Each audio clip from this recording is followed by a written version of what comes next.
tam nie jestem Michał.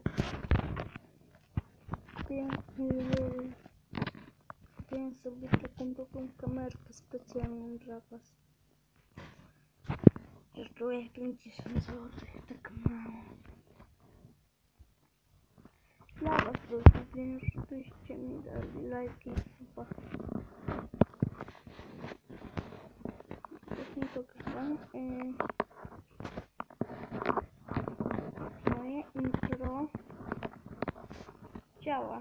Stworzyłem moje nowe intro, wiecie? Dlatego chcę wam powiedzieć, że taki jeden Bartek Lewa, czy jak tam mówię, przeżywa. No to ja sobie ona w ogóle nie ma filmu, tylko kradnie. Kradnie film. Widziałem. Okej, coś jeszcze. PS.